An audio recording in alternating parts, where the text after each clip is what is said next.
Anyways, Scene Magazine's, it's a weekly edition that comes out. Right. And it's a little more cutting edge than, say, the Plain Dealer or the Beacon Journal. You kind of pick up where they leave off. You're more... You're geared cutting toward, edge basically means like we can swear, essentially, Okay. in the paper. All right. So Well, that's how people seem to define it, basically. So.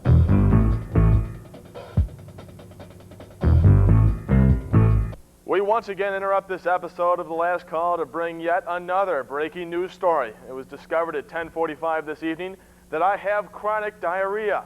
I'm crapping up a storm, folks. The first explosion took place just moments ago at 10:45. The aftershocks rocked my bowels at 10:52. The cause of the condition has not yet been confirmed, but sources close to TV2 believe that it may be the result of some bad Long John Silvers that I consumed this afternoon. I knew those hush puppies smelled a bit musty, but I ignored my instincts and let gluttony run its course. We'll bring you more as this story develops. Whoa, I think I felt an update coming now.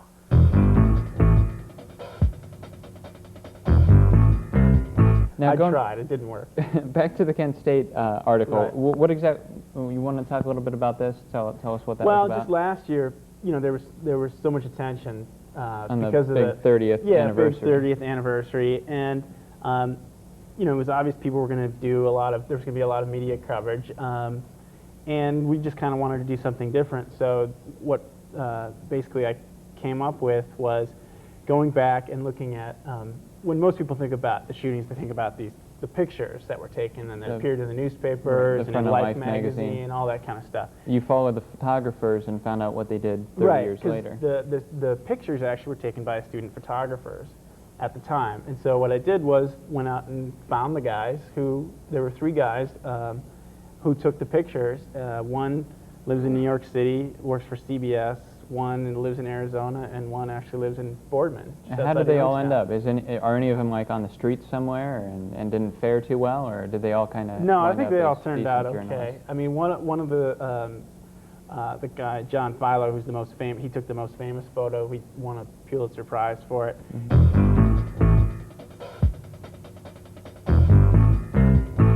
We once again interrupt tonight's broadcast at The Last Call to bring you more breaking news. It was decided tonight at 11:15 p.m. that I'm leaving my wife. That's right, bitch.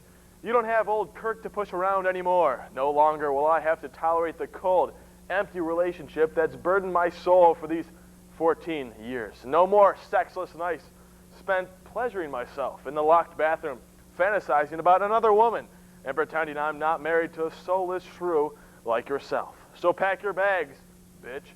Because I'm taking the house, and don't even think about taking the Japanese fighting fish, you 2-bit whore. I love those fish. We now return to The Last Call, already in progress. The last thing I want to talk about is I love getting seen, mostly for this reason. I like flipping it over, looking at the back pages. That was just a shock that you would talk about this.